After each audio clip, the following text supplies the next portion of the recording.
The Nsefu pride is the perfect lion family. New cubs with 2 devoted mothers. 2 loyal fathers to guard them. But they've got teenagers, and that spells trouble. Turning from cubs into killers isn't easy. They must learn how to hunt and how to find their independence while staying loyal to their family. Teenage mistakes can have terrible consequences. They face betrayal, isolation, and death.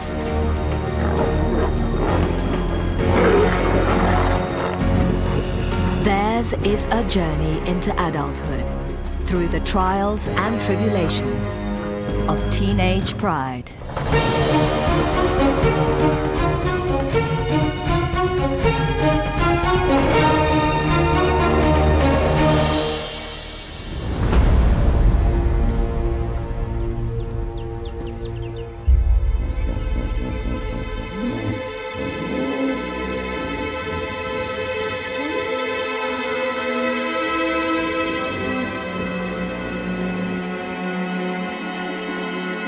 It's dawn, and the Nsefu pride relaxes after a busy night's hunting.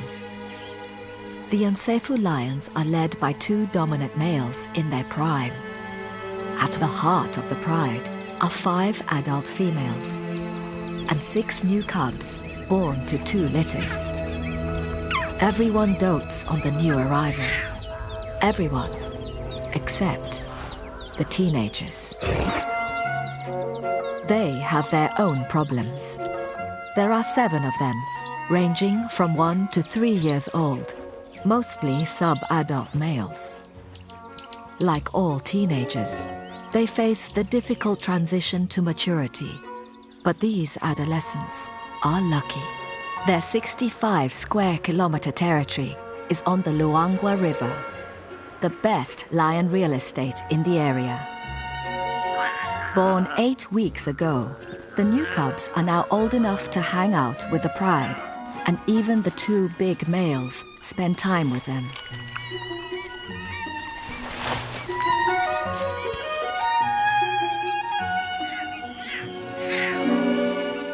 The previous year's young are all ignored, so they formed a gang. These adolescents are, in human terms, of school age. They have their own teacher, an older sister.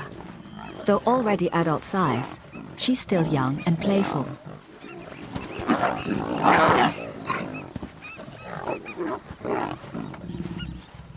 Life was perfect until the 6 new cubs came along and stole the show. The mothers have their hands full now and pay little attention to their older offspring. Aunts and a grandmother are increasingly losing patience. Of the 7 teenagers, 4 are male, now with the first sign of manes. 3 of these are brothers. In their few years left with the pride, they have a lot to learn. Their big sister, their teacher, makes sure they keep up. There's a lot of land for dozy adolescents to get lost in.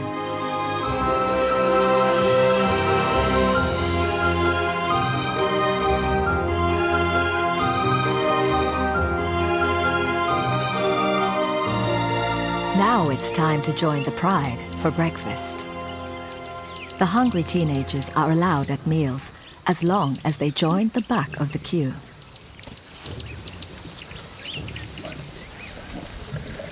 The new cubs are treated like royalty and even steal the big males' meals.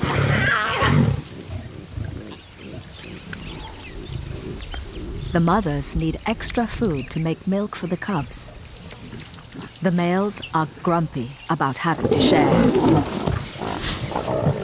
One antelope, stolen from a leopard, doesn't go far. The aunts try to eat their share discreetly until the teenage gang finds them. and forgets their manners.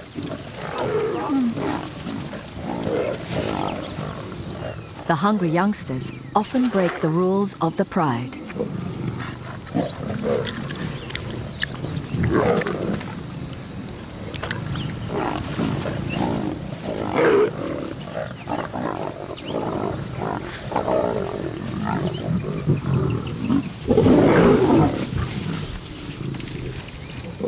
The big males send the adolescents packing.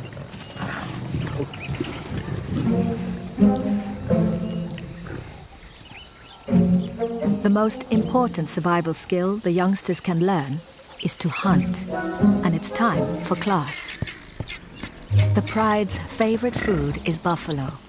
The 1,000-strong herd comes to the river most days to drink.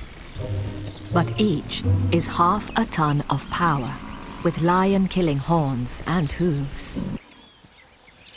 The elder sister, their teacher, selects a safer target for demonstration.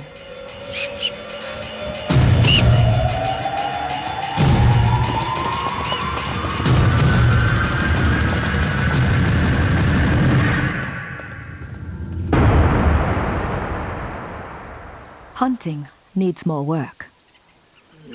The three brothers are 18 months old and will be allowed to stay with the pride for maybe 2 years more, but then they'll be on their own. Hippos retreat to the river by day, but come on land at night to graze. Baby hippos are a regular meal, but adults are huge, much bigger than buffalo, with 30-centimeter teeth and bad tempers. This morning, the teenage gang has one trapped and is blocking its route back to the river.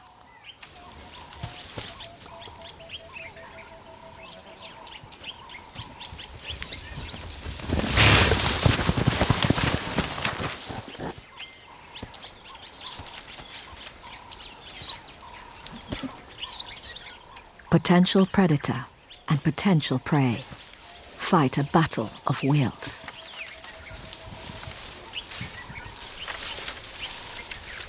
The young lions try intimidation, while the hippo slinks off round the back.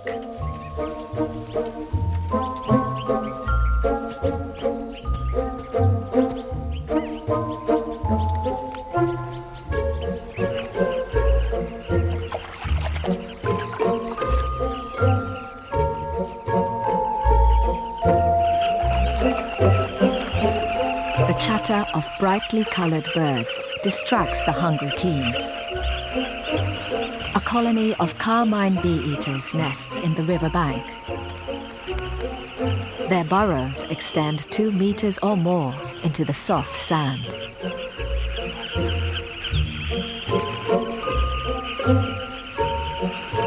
Lions aren't born knowing what's best to eat and whether these birds might make a meal. The years spent learning how to be a lion may be the most difficult and least understood of a lion's life.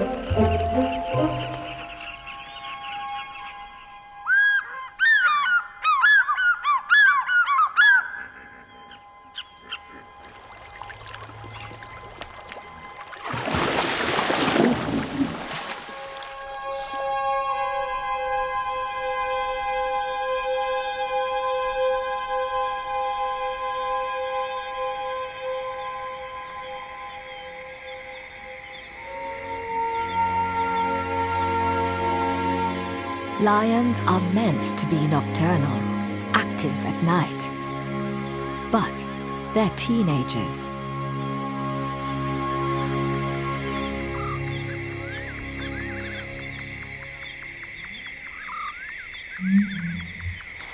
The hippos are braving the land to feed.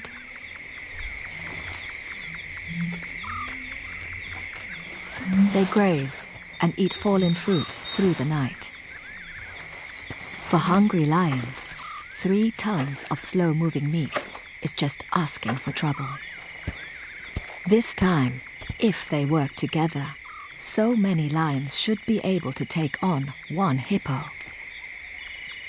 Yet the hippo is more intimidating than they are.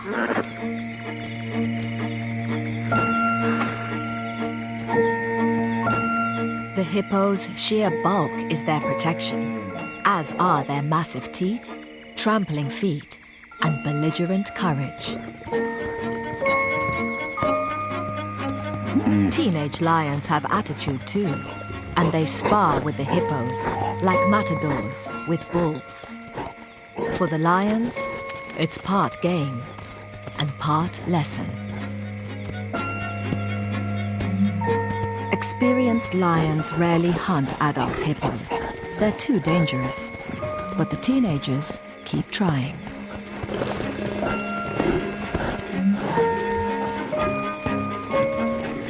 They'll eventually learn to look for calves or injured adults, which are easier prey. After taunting the hippos, the big sister leads the class inland. Hunting antelope requires specialist teamwork, and they practice most nights. They spread out.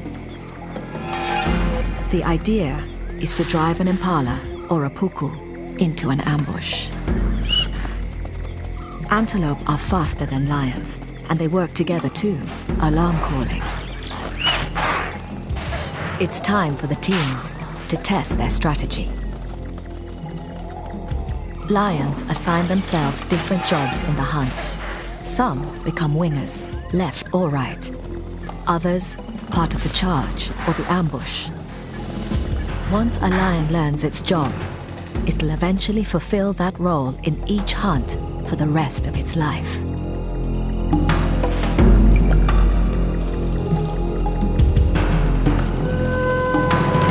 These teenagers are working out what their jobs are.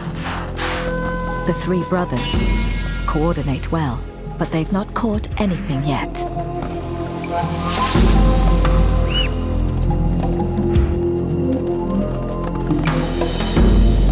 The elder sister drives a puku straight towards them.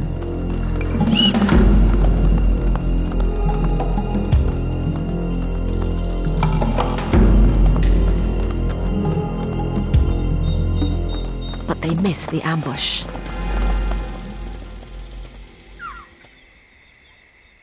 Behind the younger brother, there's one of the cubs, lost and alone.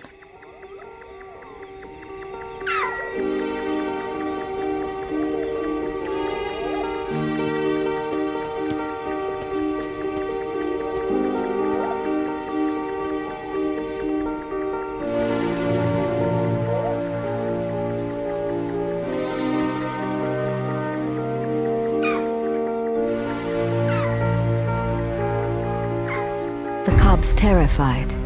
There are leopards and hyenas around, and he latches on to the teenagers.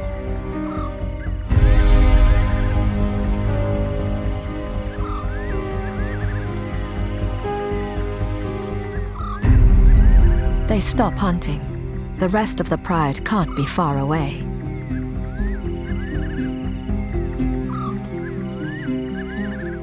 But the cub's older siblings may not give him the safety he seeks. Teenagers play rough. There's still resentment towards the cubs. Jealousies within a family are normal. Before the cubs came along, life was better.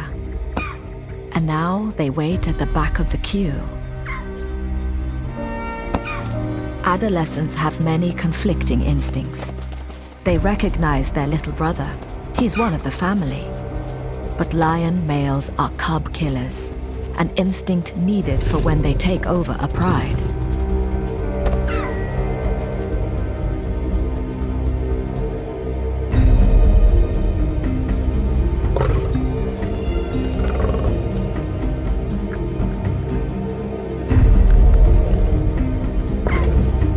Just as the game looks like being the cub's last, his mother appears.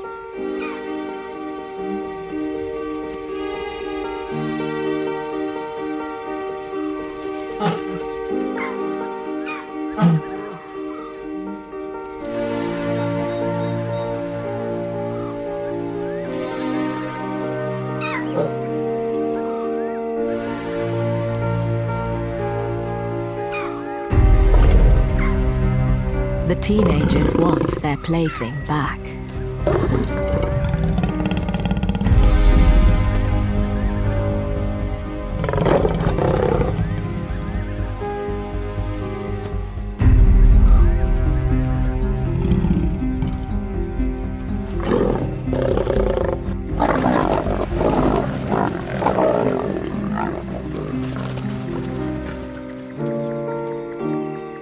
The cub is battered, confused, and lucky to be alive.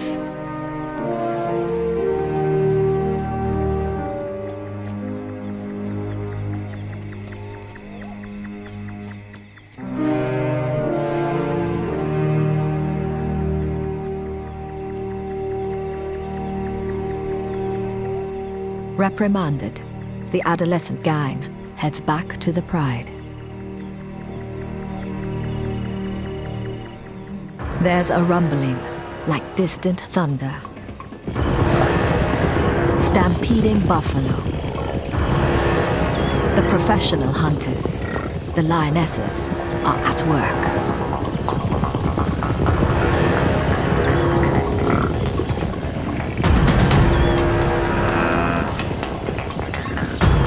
It's a big opportunity for the teenagers to prove themselves.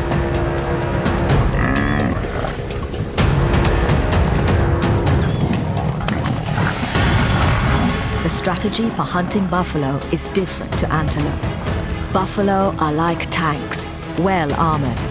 The lions must attack from behind.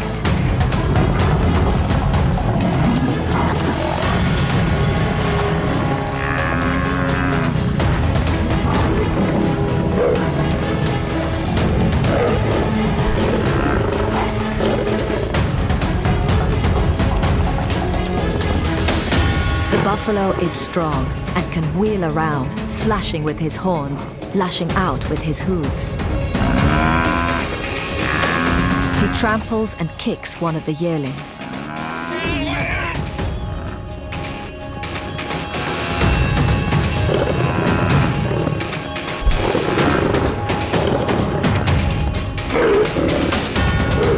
The pride closes in, but the teenagers aren't strong enough. A horn catches the elder sister in the groin. The lion's desperate attempts to hang on to the buffalo become increasingly dangerous and futile.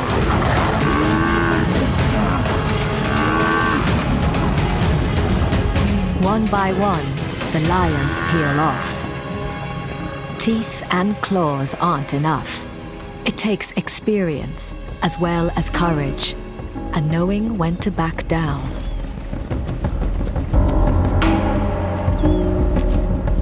Rumps bleeding, but heads held high. The buffalo head back to their herd. Following them, unwilling to give up, are the three brothers.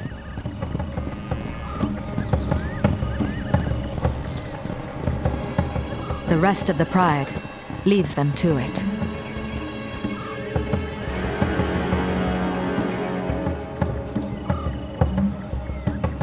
The three brothers follow the buffalo herd all night, out of the pride's territory.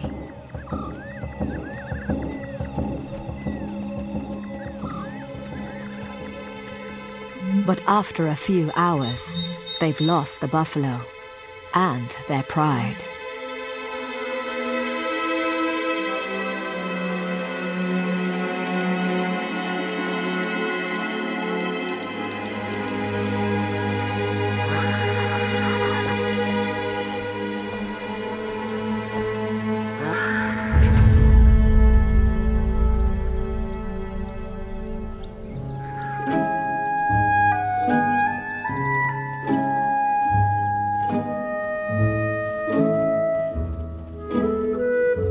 The pride's two dominant males return from defending their kingdom to find their family depleted and injured. The mothers are fine. They backed off early in the hunt. 4 juveniles are missing, 3 brothers and a yearling. One of the other adolescents' leg. is bleeding. Injuries are common. One of the adult males has even cut his eye, but that's minor. But his daughter, the teenager's elder sister and teacher, is badly hurt. It's her left hind leg.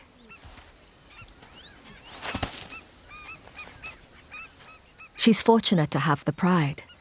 Solitary cats, like leopards, starve when they can't hunt.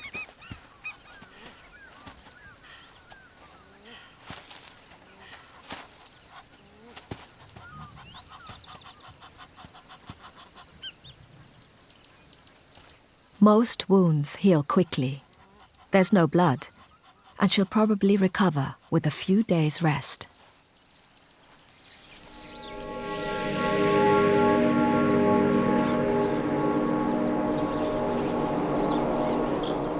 But the trampled yearling is not so lucky.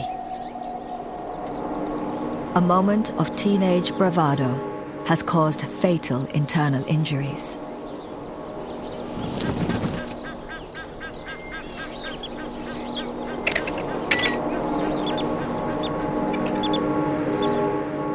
Courage alone is no match for a half-ton of buffalo. The night's injury list grows longer. The lost and found cub can barely walk. The teenagers were rough.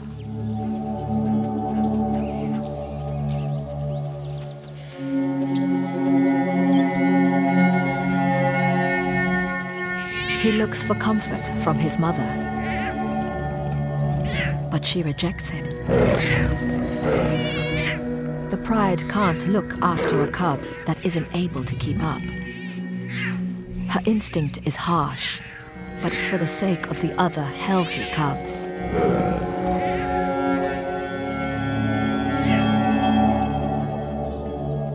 One night of teenage havoc has devastated the whole pride.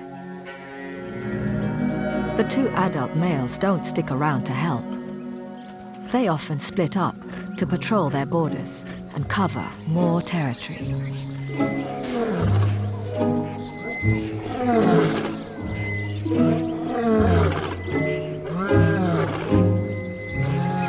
It's the height of the dry season, and each lion pride controls sections of a few kilometers of river, the only water around. The lions hardly ever venture out of their territory in case they meet their rival neighbors. Yet, on this morning, beyond the pride boundary, are the three teenage brothers, on their own for the first time. At 18 months old, they are too young to leave the pride, yet the instincts for independence are stirring. They head out in search of breakfast.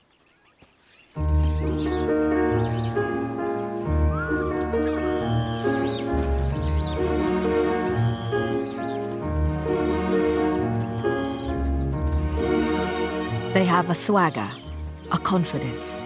This is the beginning of a great adventure. One is the born leader, and he keeps an eye on the other two. He waits for them.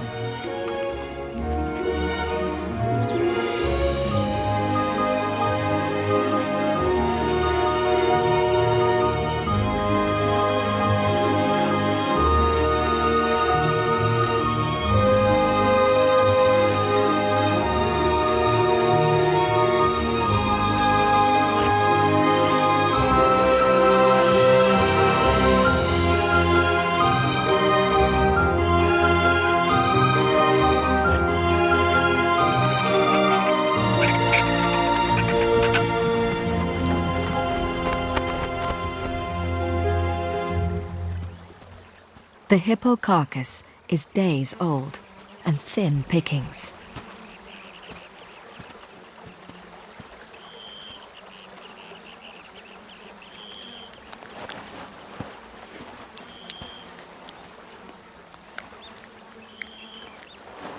The leader lets the younger two find what they can.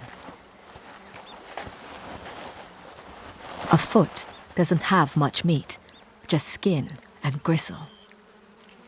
They should be careful. Their stomachs aren't accustomed to rotting carcasses. But it's something they may need to get used to.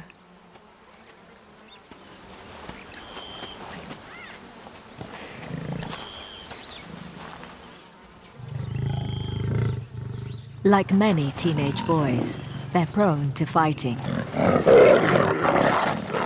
But sibling rivalry could tear the coalition apart, and they must learn to support each other. Their survival is at stake.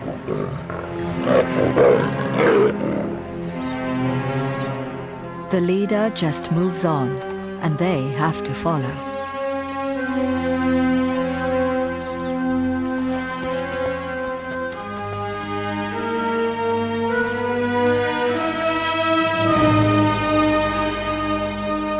It's October, and South Luangwa National Park is waiting for the rains. These 9,000 square kilometers of wilderness have been eaten bare. The grass has gone. This is now a land of hunger.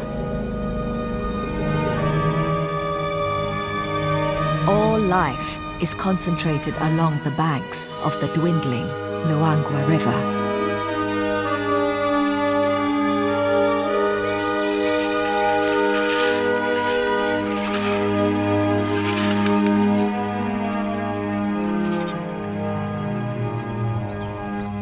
Drawn by the only water, a lone lioness, a nomad. Life without a pride is harsh.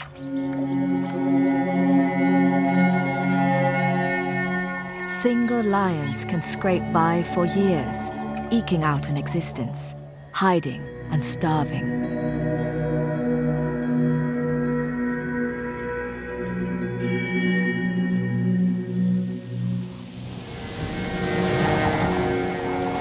Rainstorms are on their way. But for this nomad, it's probably too late.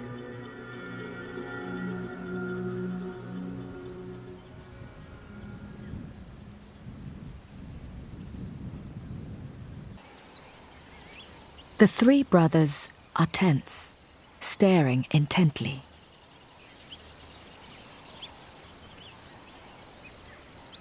A few hundred meters away is a small pride of lions, their neighbors. This family looks different, battle-scarred. Their life is tougher. There are 2 adult females and several older adolescents, like the brothers.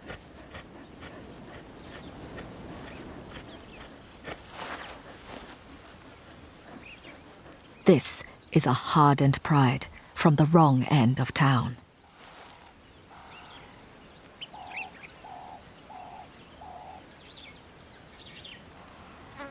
But that's not what the brothers are staring at. There's a familiar face here. Their own father.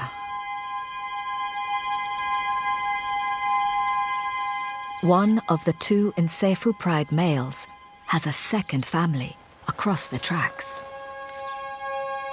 It's unusual, but here the park has a shortage of adult males due to trophy hunting outside the reserve.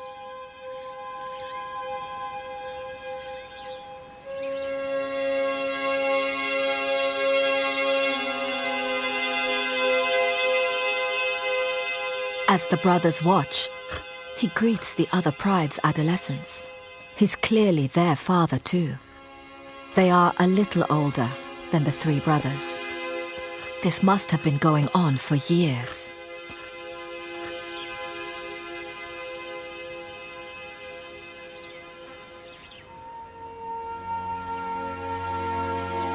Cuts and scars tell of a hard life.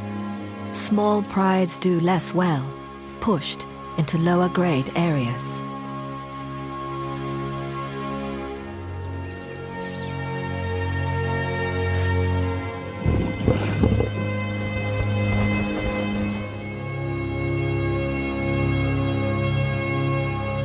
The three brothers from Nsefu remain still until all the other lions have left.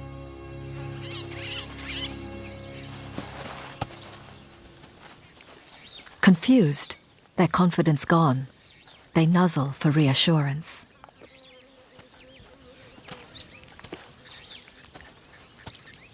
One of the brothers isn't feeling at all well.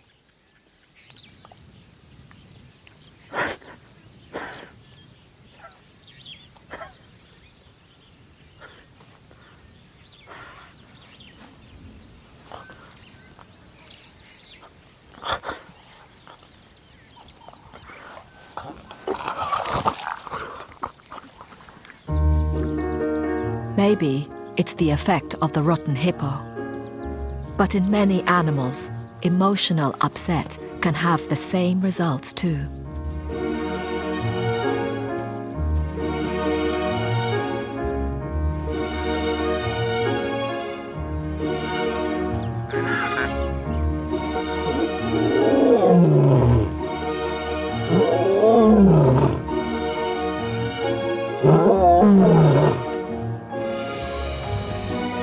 Juveniles rarely roar, but when they do, it's often full of meaning about their pride, their alliances, and strengths. It's about who they are.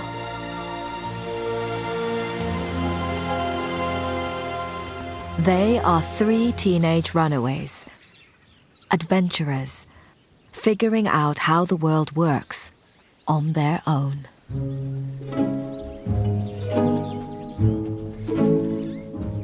A few days later, the big male returns to the Nsefu pride, as if nothing's wrong. This is his main family. We can't know what he thinks and feels, nor understand a lion's guilty secrets. But scientists say that many animals deceive each other and hide the truth from their rivals or mates. It's a very ancient betrayal. The cubs are all there, including the one that was rejected. He's fine now, just a bit smaller than the rest. His mother finally relented.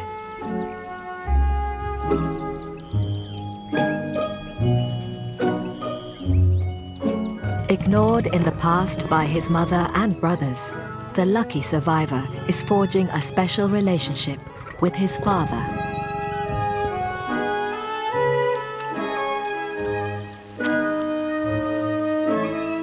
Five of the cubs are male and could form a formidable team in 2 or 3 years, eventually becoming caring fathers themselves.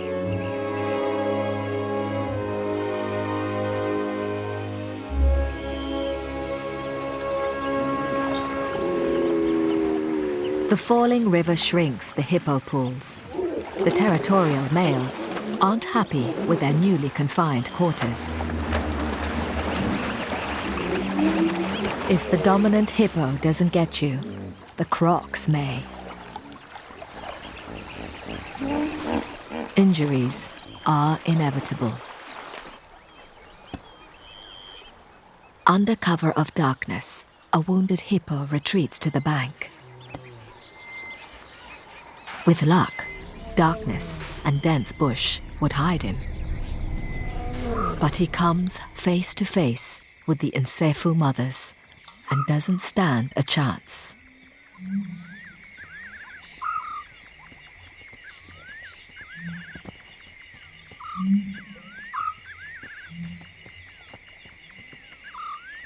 The big male takes charge of the feast.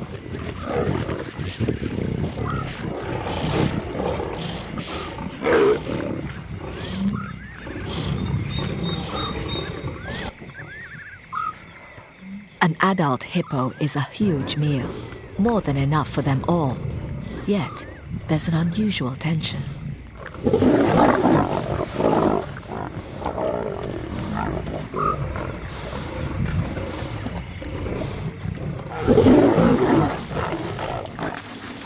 A big croc tries to join them.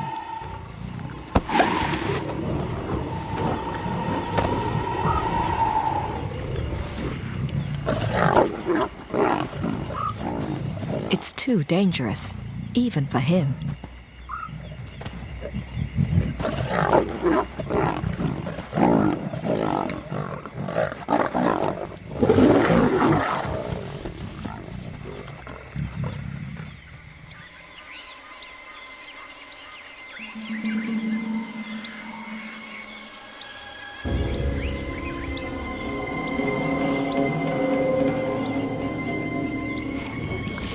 By morning, the cause of the aggression becomes clear. Here, with their father, are two adolescents from the pride next door.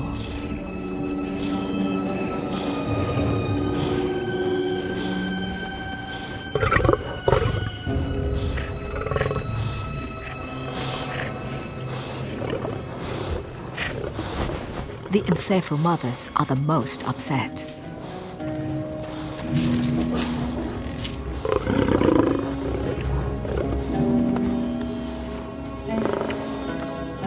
The male has turned up with the wrong teenagers. He's brought two illegitimate adolescents instead, expecting them to be fed.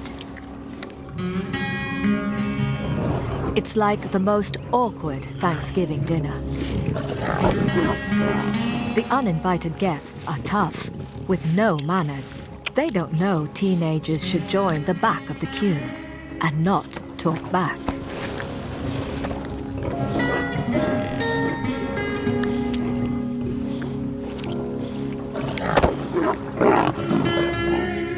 The mother's building anger becomes more evident.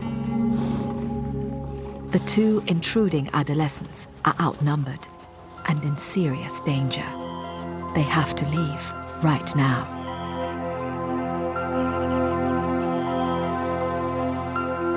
The Nsephu mothers follow, looking intent on revenge. The teenagers turn on a mother.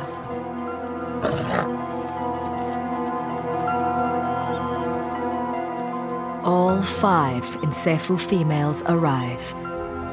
The big male tries to contain things and is turned on.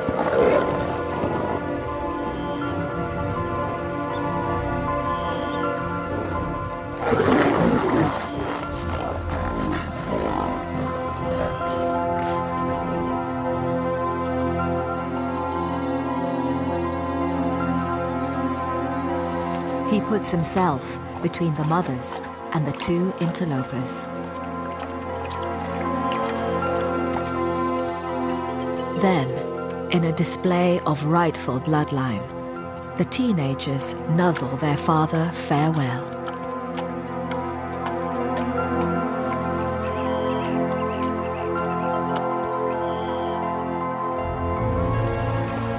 The two exit the only way they can, through the crocodiles.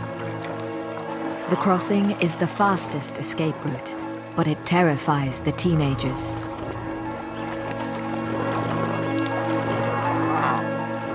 They've met their father's main family. Maybe they too thought they were the only ones. It seems everyone's feelings are hurt.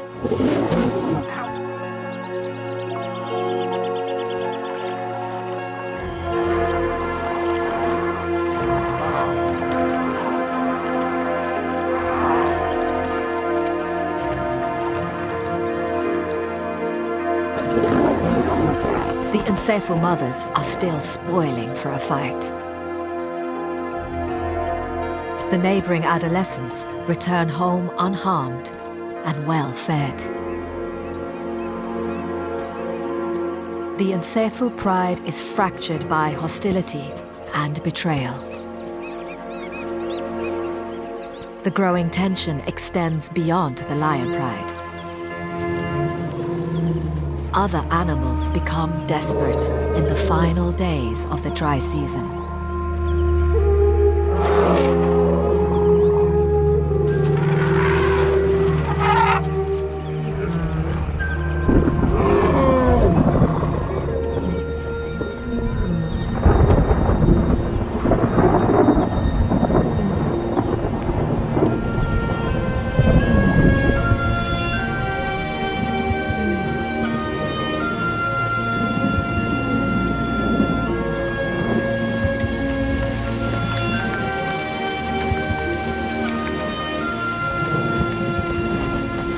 Once the rains come, the antelope can drink anywhere and move away from the river in the hope of better grass.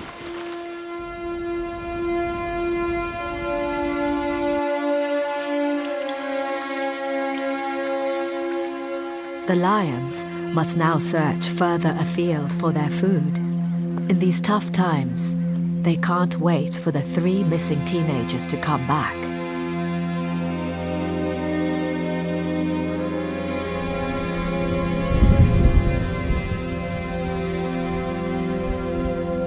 The young cubs have no choice but to try and keep up.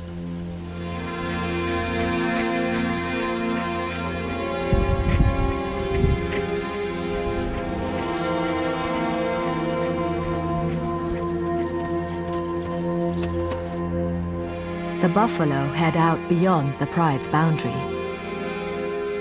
Far from bringing life, the storms empty the lion's world. The territory is a deserted sea of mud.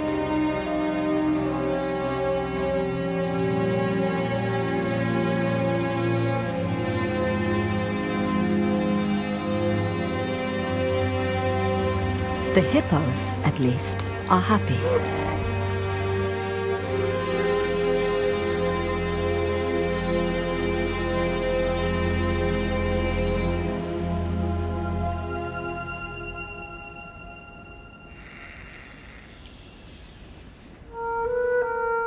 It takes a few weeks, but life returns.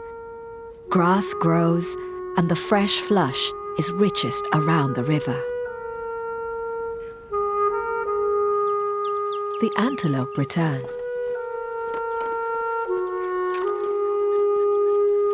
Mud, churned by buffalo and baked dry, transforms into lush lagoons.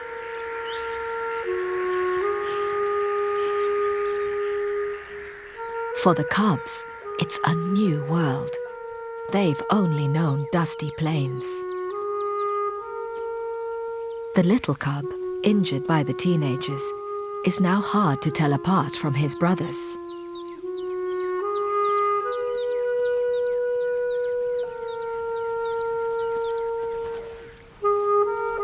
The big males are spending more time protecting their youngest heirs.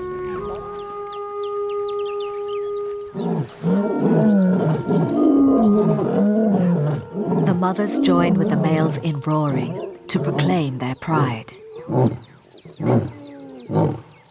The only ones missing are the 3 brothers. They haven't seen them since the buffalo hunt.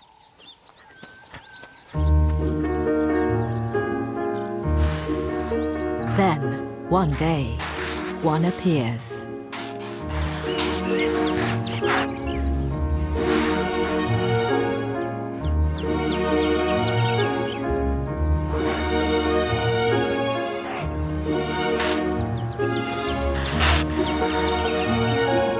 Following him, the other 2.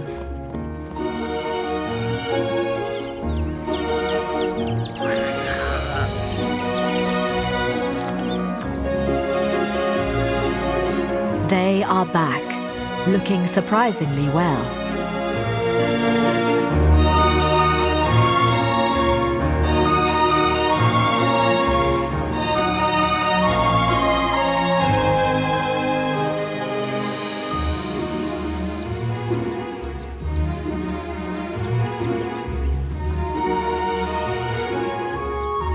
They are welcomed as part of the family.